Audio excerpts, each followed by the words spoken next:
we are going to begin a new chapter in applications of derivatives, that is errors and approximations.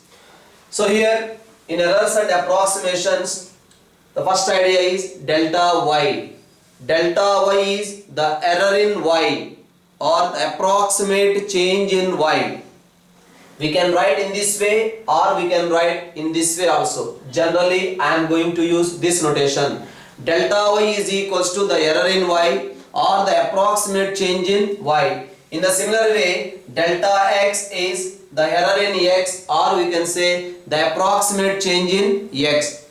Now, so here the important point we are going to discuss is, we know in the first year when we are discussing differentiation by first principle, f dash of x is equals to limit h tends to 0, f of x plus h minus f of x divided by h.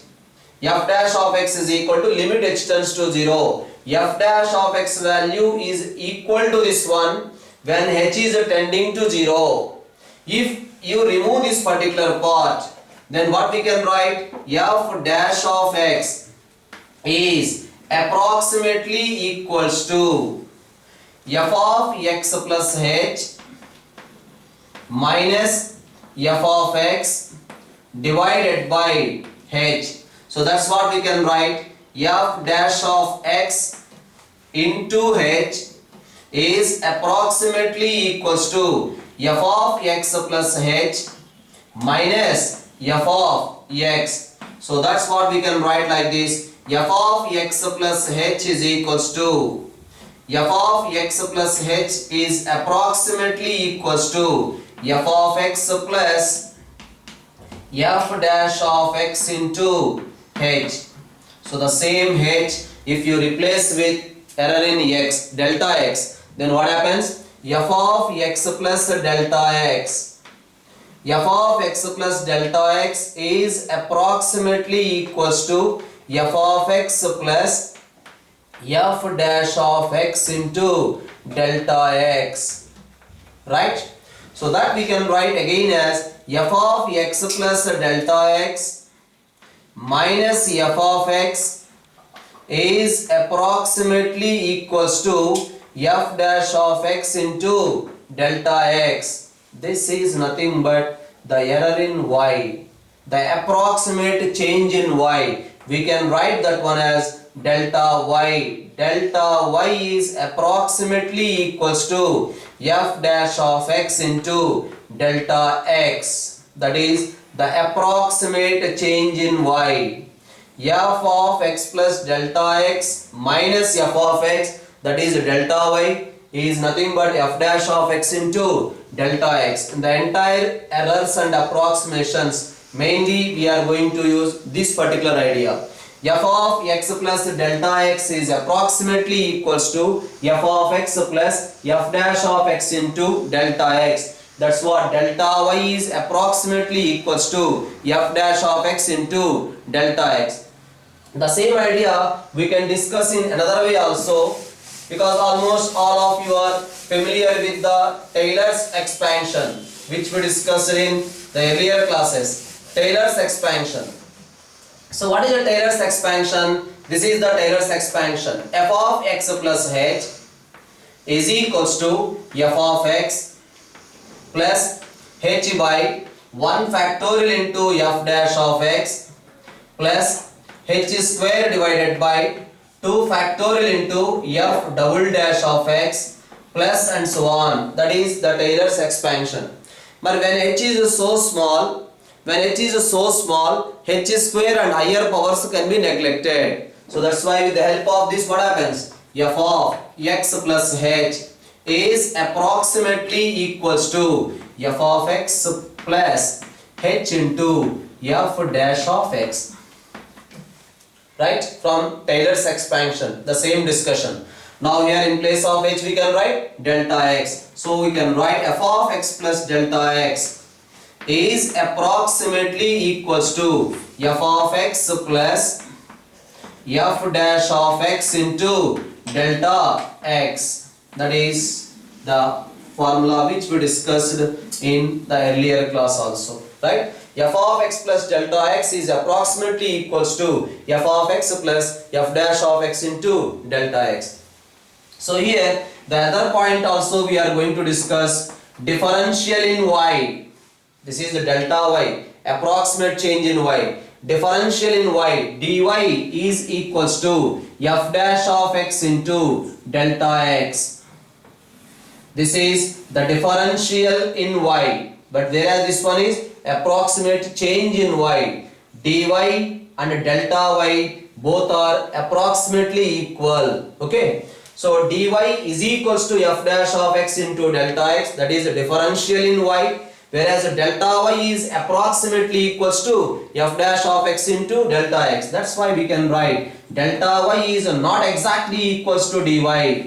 This is a differential in y and this is a delta y. That's why delta y is approximately equals to dy. So 2 points we discussed here. This is the first idea, f of x plus delta x is approximately equals to f of x plus f dash of x into delta x, right? So the same idea we discussed with the help of the Taylor's expansion. Now we are discussing differential in y, dy. dy is nothing but f dash of x into delta x, and delta y and dy both are approximately equal. Next, the further ideas here we have to know either from your physics or from mathematics. Some basic ideas you have to know when we are doing the problems. The first idea is like this. You know this one, time period t is equals to 2 pi into root of L by G, where L is the length of the simple pendulum, right? At the same time, C is the electric current measured by using tangent galvanometer. If the deflection in the galvanometer is theta, then we can write C is proportional to tan theta. I also this idea also you know from your physics. At the same time, from mathematics, these are the some ideas we have to know. A by sin A is equals to B by sin B is equals to C by sin C. It is a sine rule that must be equals to 2 times capital R and some other formulas in trigonometry. And at the same time, I hope so everyone know about the delta. Delta is equals to square root of S into S minus A into S minus B into S minus C, area of a triangle when you know the sides. Delta is equals to S into S minus A into S minus B into S minus C, which we will call it as Heron's formula. Okay.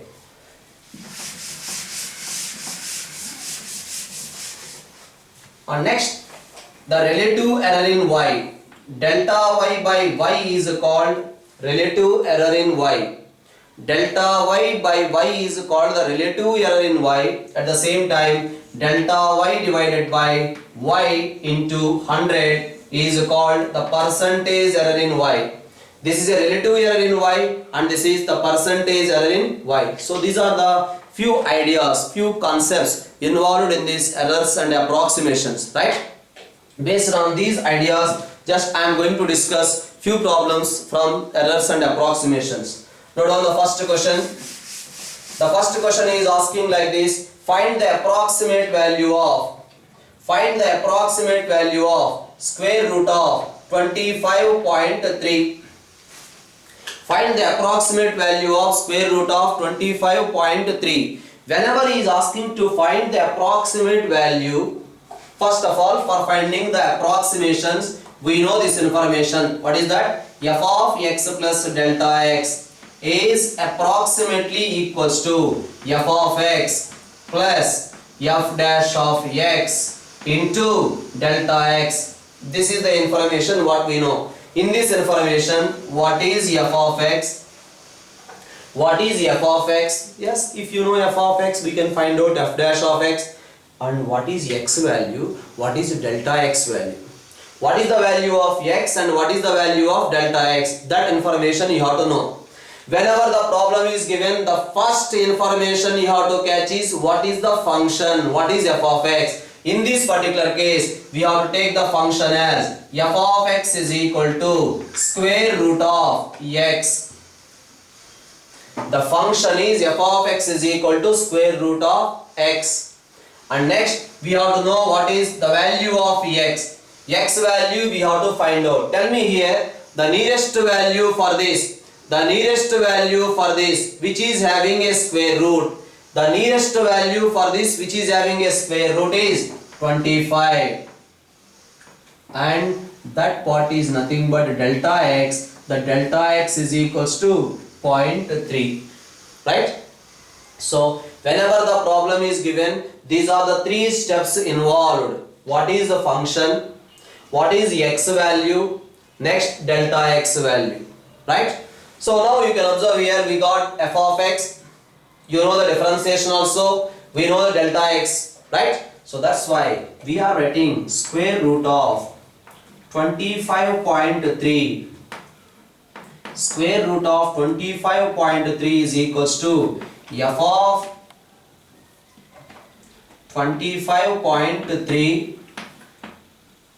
Yes, because we are taking f of x is equal to root x. F of 25.3 means square root of 25.3. F of 25.3 is equals to, we can write this one as f of x plus f dash of x into delta x.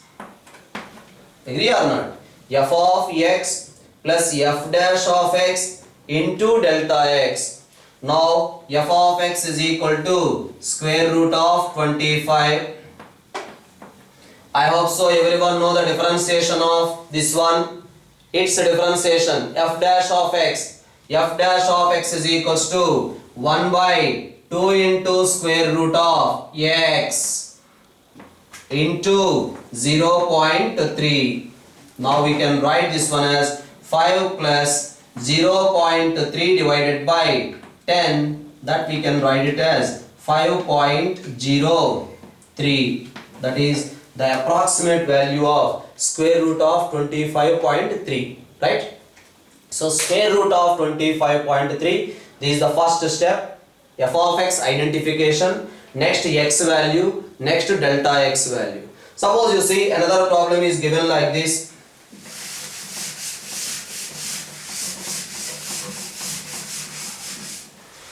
So the problem is given in this way, 15 power 1 by 4.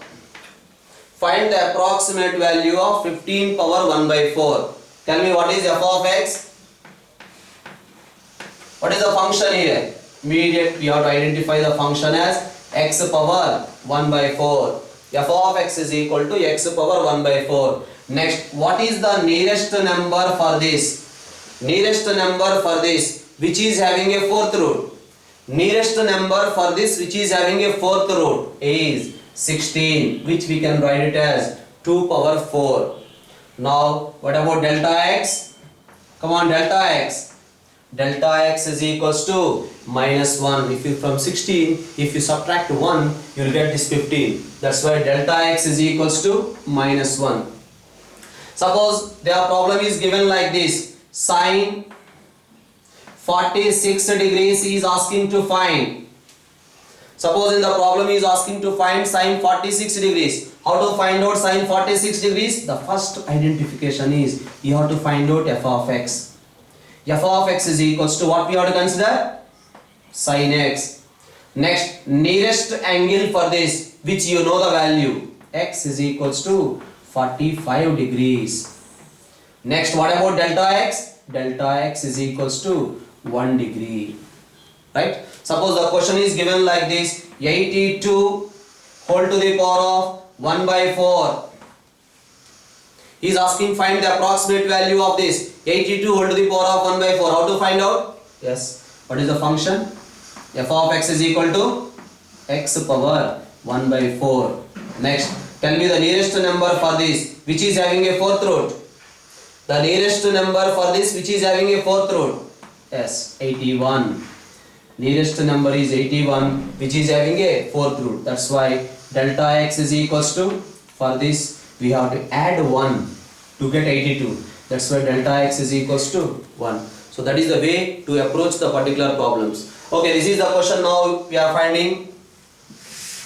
We have to find out the approximate value of 15 power 1 by 4. So that's why I am considering 15 power 1 by 4 is nothing but f of 16 plus minus 1. Nothing I written in the form of f of x plus delta x. F of x plus delta x. How can we write this one? F of x plus f dash of x into delta x. Right? My f of 16, that is nothing but 16 power 1 by 4 plus, can you tell me its differentiation? Its differentiation is 1 by 4 into x to the power of 1 by 4 minus 1. X power 1 by 4 differentiation 1 by 4 into x power 1 by 4 minus 1 into delta x. Right? So you can proceed this simplification. Okay. Another question.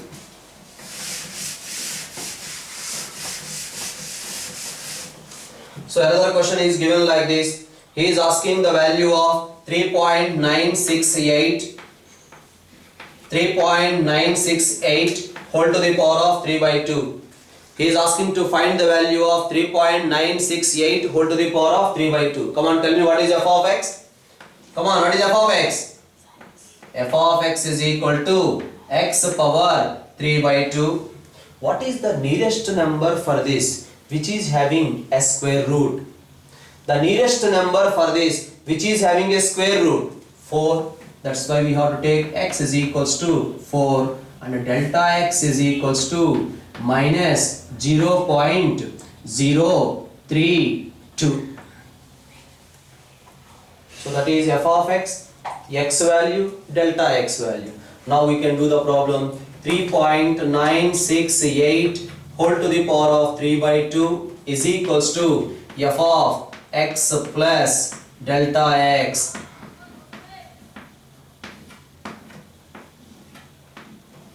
Right? How can we write? F of x plus f dash of x into delta x minus 0.032.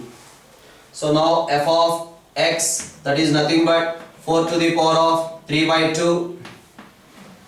Its differentiation is 3 by 2 into x to the power of 3 by 2 minus 1. X power n differentiation n into x power n minus 1 into minus 0.032. So you can proceed the simplification because here 2 square becomes 2, right? So further simplification we can do it. So one more question we are doing here.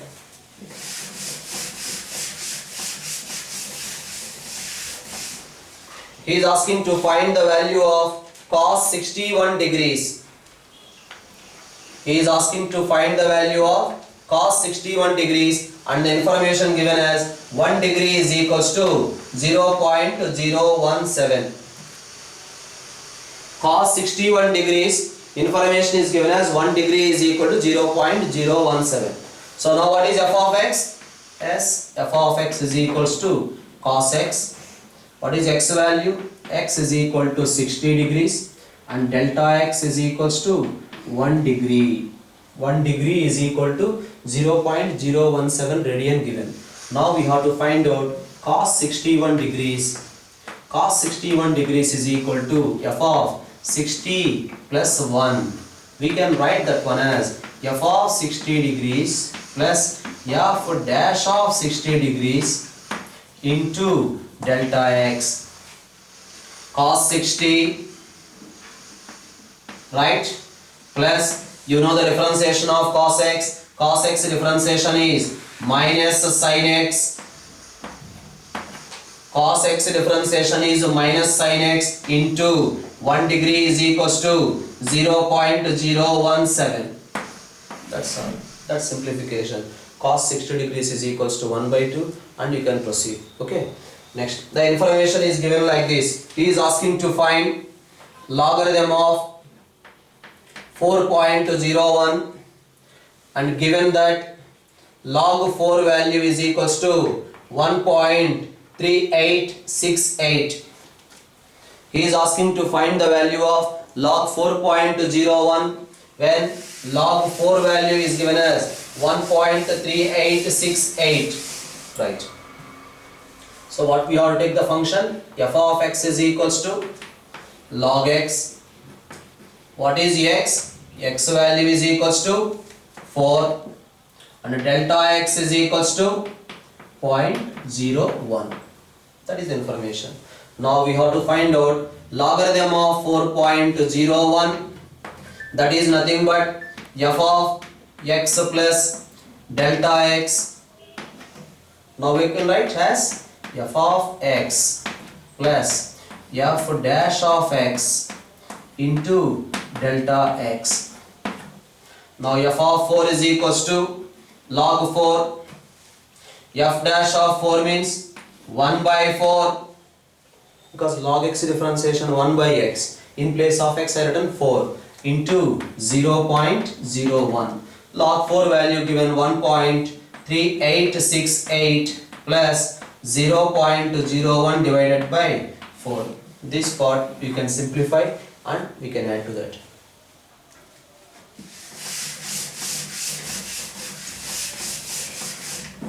So another question, this is also from the basic level information. He is asking to find f of 2.01 for the function f of x is equals to 4x square plus 5x plus 2 given. He is asking to find f of 2.01 when f of x is given like this. Now tell me f of 2.01 can be written as f of x plus f dash of x into delta x. F of x plus f dash of x into delta x. This is f of x plus delta x form already. 2 plus 0.01. So f of x plus f dash of x into delta x. Now what is f of 2? F of 2 is equal to 4 into 2 square plus 5 into 2 plus 2. That is f of 2. Now tell me what about its differentiation? Its differentiation is 8x plus 5. Yes or no? Its differentiation is 8x plus 5 is multiplied with delta x. Now in place of x what we have to write? 2. So you can simplify this one or not?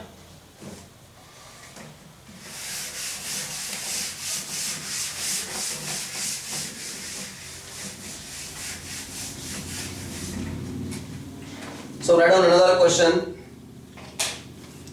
The percentage error in measuring the side of a cube. The percentage error in measuring the side of a cube is given as 1%. The percentage error in measuring the side of a cube is 1%.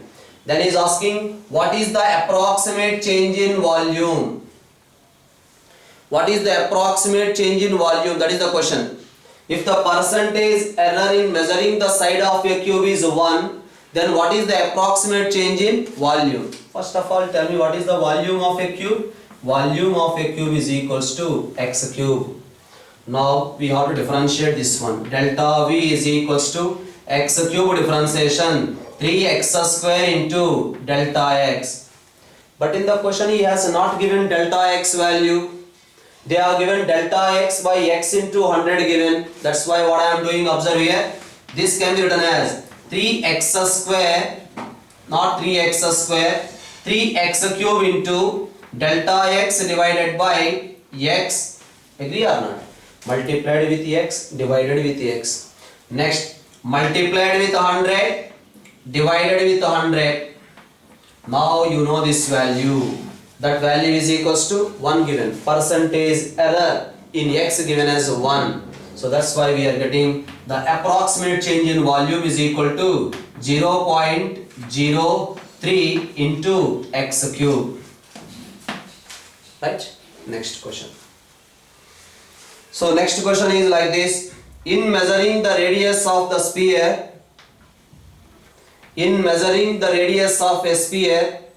there is an error 0.03.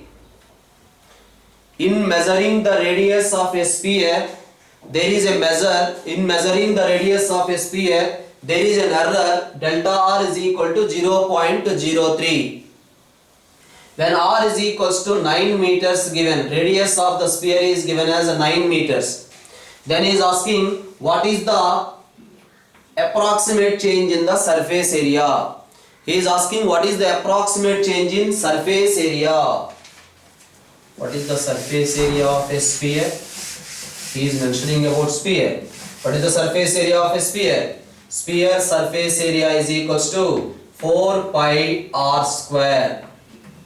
Now we can write this one as delta s is equals to 4 pi into r square, differentiation is 2r into delta r.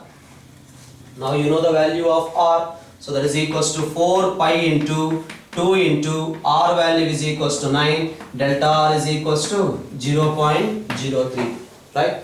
So based on this information, I am going to discuss a few more questions how they are asking in objective exams especially.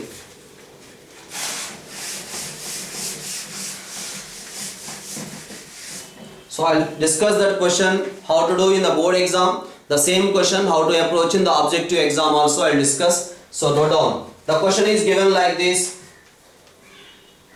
The percentage error in measuring the radius of a sphere.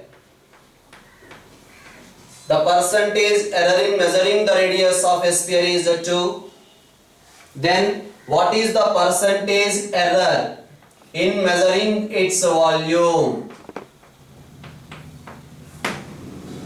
The percentage error in measuring the radius of a sphere is 2. Then what is the percentage error in measuring its volume? Now tell me. So the first method how to do in subjective exams. Tell me first of all what is the volume of a sphere? Sphere volume is equals to 4 by 3 pi r cube. That is the volume of a sphere. Now apply logarithm both sides. Log v differentiation is, applying logarithm on both sides. Logarithm of 4 pi by 3 plus 3 times log r. I hope so everyone followed this step. Just I applied a logarithm. Constant term written separately. The reason is its differentiation is becoming 0. So log v is equal to log 4 pi by 3 plus 3 times log r. Now differentiate this one. Log v differentiation is 1 by v into delta v.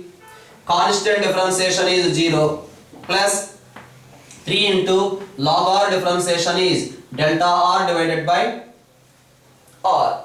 So he is asking percentage error in volume. So delta v by v into 100 is equals to 3 times delta r divided by r into 100.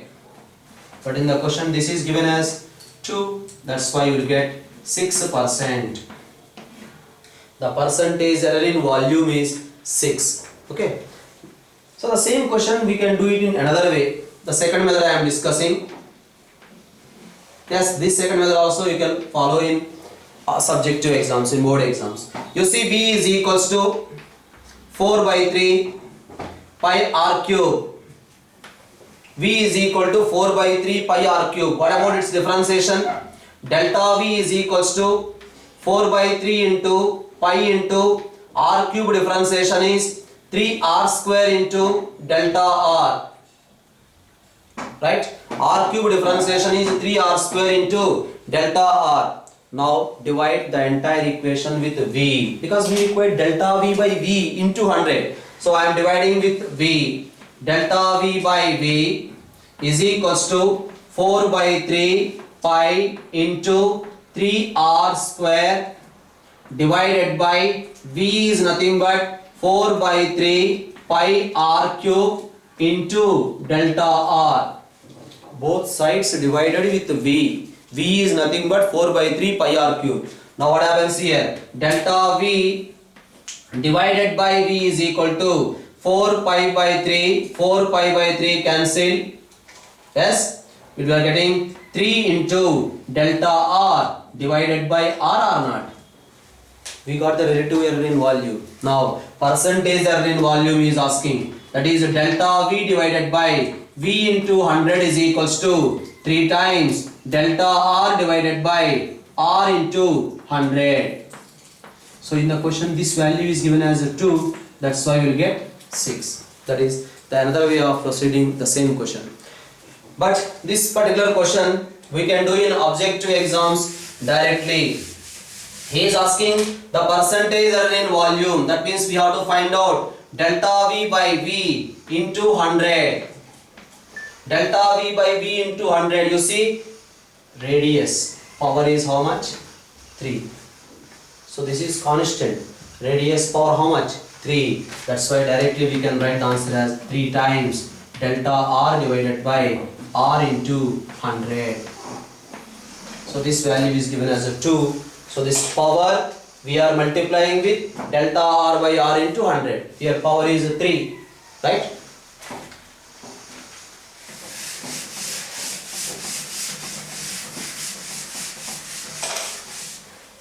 So you can see the next question. This is the information given. Gas obeys adiabatic law. You know the adiabatic law. What is that? P into V power 1 by 4 is equals to constant. P into V power 1 by 4 is equals to constant. If the increase in volume, percentage increase in volume given, delta V by V into 100 is equals to 2. Percentage increase in volume is 2. Then what is the percentage decrease in pressure? Percentage increase in volume is given 2. Then what is the percentage decrease in its pressure? Okay. So general method is we can do like this: log p plus 1 by 4 into log v is equals to logarithm of k. Both sides applied logarithm. Now log p differentiation is delta p divided by p plus 1.4 into delta v divided by v is equals to 0. Therefore we are getting delta p by p into 100 is equals to minus 1.4 into delta v by v into 100. Now in the question given this value as 2. So that's why you will get minus 2.8. Therefore the percentage decrease in volume is 2.8, or otherwise directly this power we have to multiply with 2. Power is multiplied with 2. That is the way we will approach in objective exams.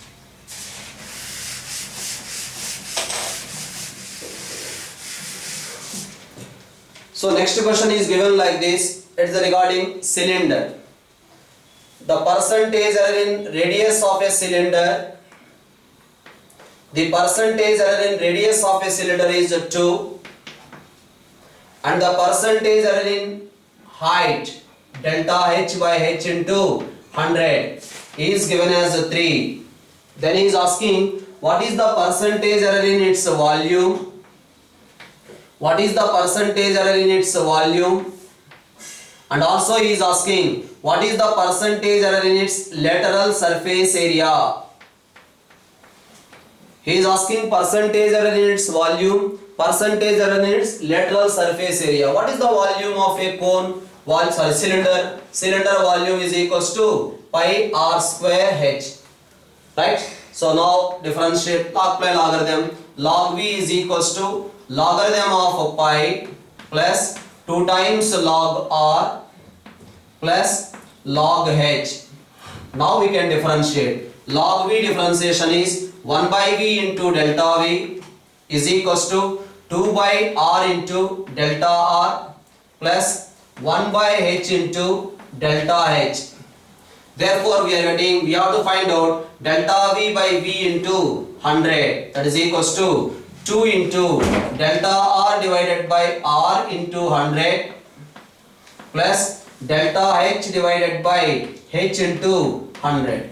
Now you know this value and this value also we know, so we can find out volume. In the similar way, what is the lateral surface area of a cylinder? Cylinder lateral surface area is equals to 2 pi R H. That is the lateral surface area of a cylinder. With the help of that, we can find out the percentage error in its lateral surface area. Next question you can see. This is a question based on simple pendulum.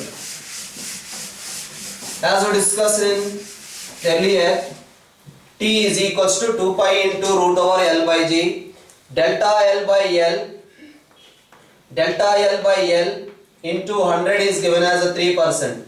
That means percentage error in measuring the length of a simple pendulum is given as a 3. Then he is asking what is the percentage error in its time period. Delta T by T into 100 he is asking.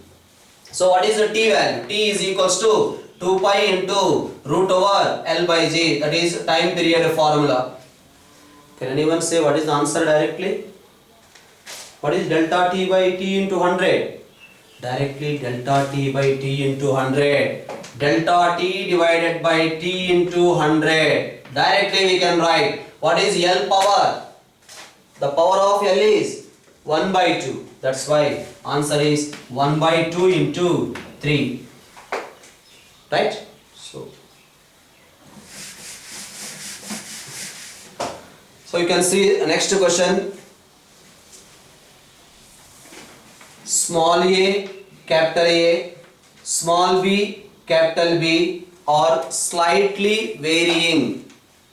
That means there is a variation in side of a triangle and angle of a triangle. So once, because you know A, B, C are the sides of a triangle, capital A, capital B, capital C are angles of a triangle.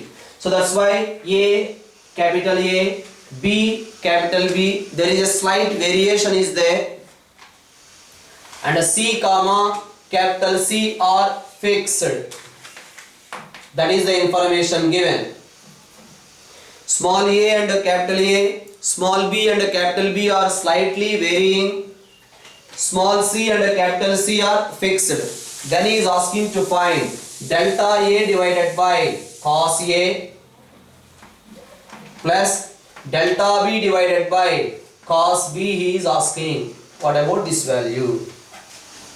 So sometimes they may ask like this also. A, B, C all are varying.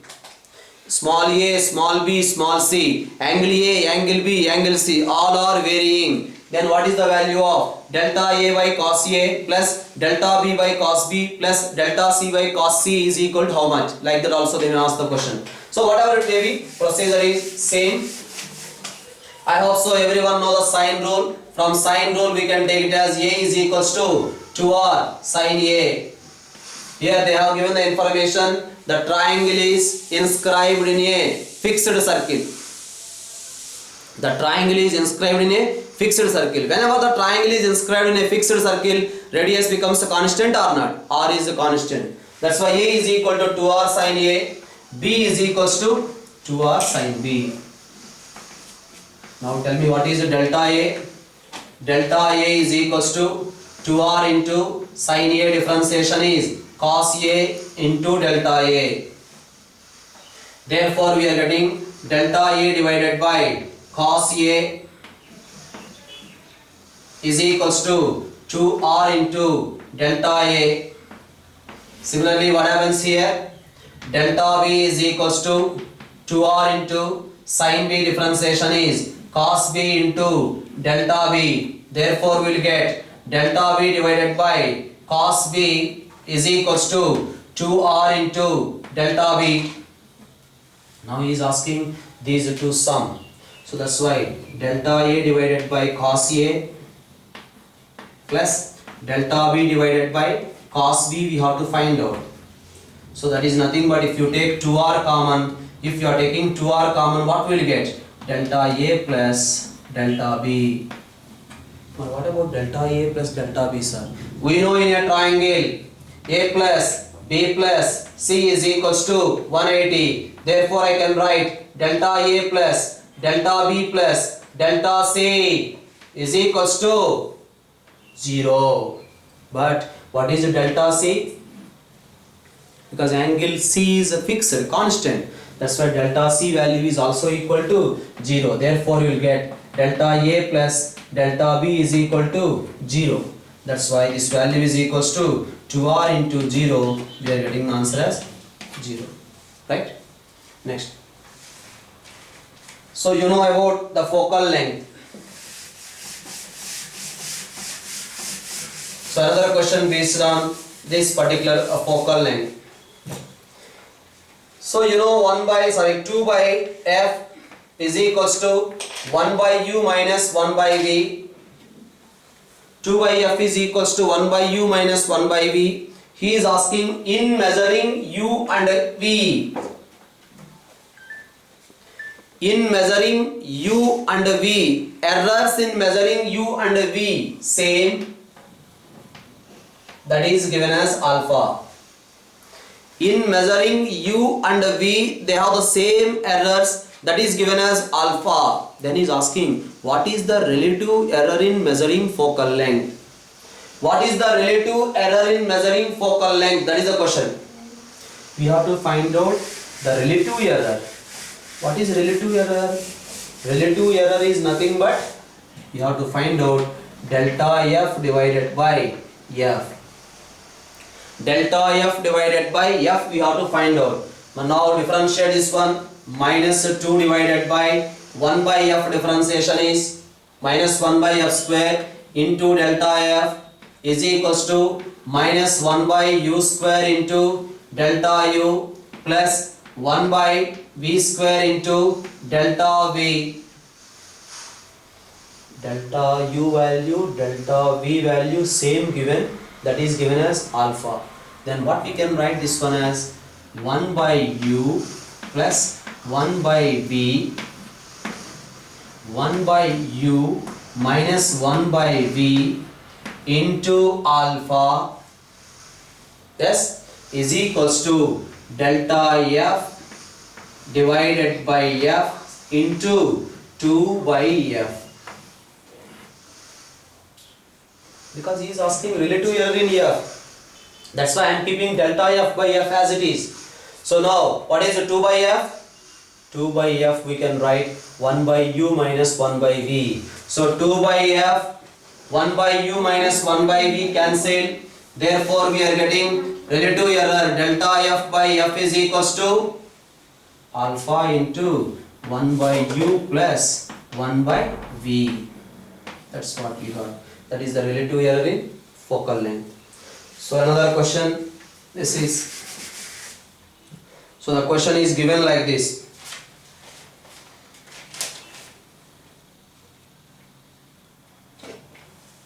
Error in measuring the area of a triangle. Error in measuring the area of a triangle. When there is an error in measuring the side C, but A and B are fixed constants. So what about ABC here? A, B, C are the sides of a triangle. So he is asking what is the error in measuring the area of a triangle if there is a slight error in measuring the side C. So that's why immediately you have to get an idea of Heron's formula, because only sides we have. When only sides information is there, the area of a triangle is delta is equal to square root of s into s minus a into s minus b into s minus c. That is the area of a triangle. Just for the convenience purpose, this delta only I am calling it as area A. Right? So we have to find out delta A. We have to find out delta A. All of you observe here. What is S? S is equals to A plus B plus C divided by 2. Right? Can you tell me what is S minus A? S minus A is equal to B plus C, or otherwise you see A plus B plus C divided by 2. minus a. That is nothing but b plus c minus a divided by 2. Similarly s minus b also. But what is s minus c? S minus c is equal to a plus b minus c divided by 2. So why we are writing? So I will discuss it. So that is about s, you know, a plus b plus c by 2. This is s minus a and this is s minus c. S minus b means here we will get minus b. Okay. Now we have to find out delta a. That's why I am finding logarithm on both sides. If you take log a, logarithm of a is equals to 1 by 2 into log s plus log s minus a plus log s minus b plus log s minus c. Applied logarithm both sides so that the differentiation becomes convenient and comfort. Now log a differentiation is 1 by a into delta a is equals to 1 by 2 into log s differentiation 1 by s into delta s, log s minus a differentiation 1 by s minus a into, come on, its differentiation b is a constant, a is a constant, what will get? Delta c divided by 2, right? So that's why log s minus a differentiation 1 by s minus a into inner function differentiation, that means you will get delta c by 2 because a is a constant, b also constant. That's why you will get delta c divided by 2. Yes, but what we can write here in place of delta s? Can anyone? What is delta s?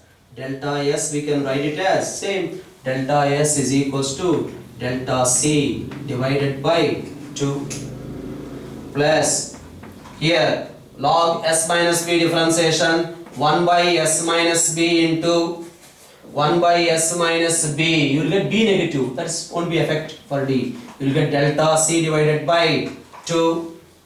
Next plus log s minus c differentiation,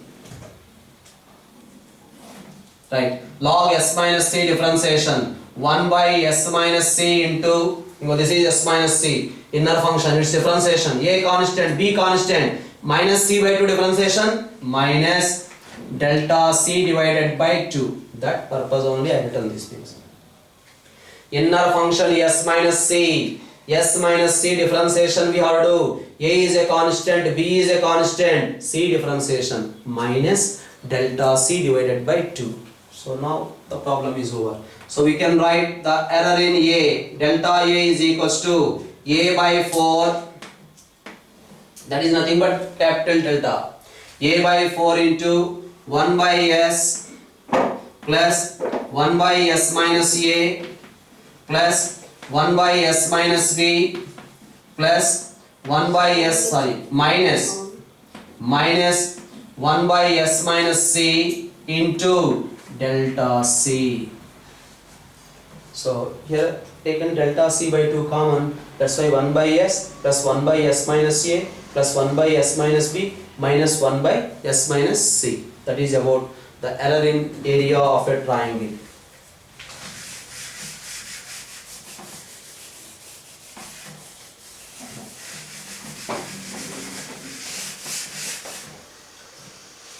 So one more question, so I can say it is a last question. So just observe the question is given like this: square root of 1.97 whole square plus 4.02 whole square plus 3.98 whole square. That value we have to find out. Square root of 1.97 whole square, square root of 4.02 whole square plus 3.98 whole square we have to find out. So here I am taking the function as f is equal to root of x square plus y square plus z square. X square plus y square plus z square. What is x? 2. X is equals to 2. But what is delta x?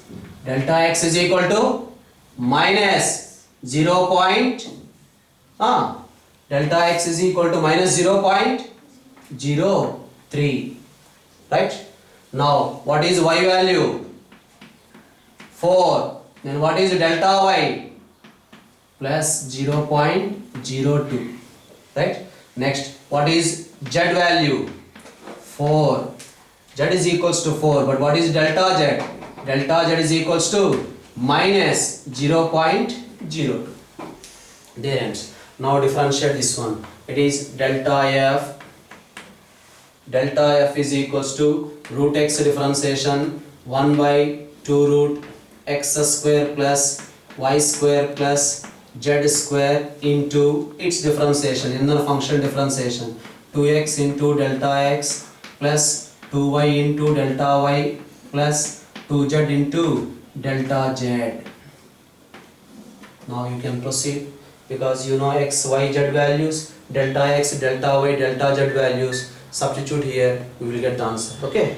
So there ends the chapter errors and approximations. You can comfortably work out, nothing difficulty, just few ideas. So based on these ideas, you can work out errors and approximations. Next class, we are going to begin another chapter, another important chapter I can say, mean value theorems. Okay. After completion of mean value theorems, we are going to the other chapter, matrices and determinants. At present, we are not discussing the increasing and that is called monotonicity and maxima minima. It involves a conceptually more strength. We feel that everyone, because it is a common program for all the students, so all the students may not follow it in online. That's why we shift that class for the offline. Okay, so that's why next, after completion of this errors and approximations, we are going to work out mean value theorems. After mean value theorems, we are going to start another chapter, that is matrices and determinants. What we can say in the entire second year syllabus, we can say that is the easiest chapter that we are going to finish.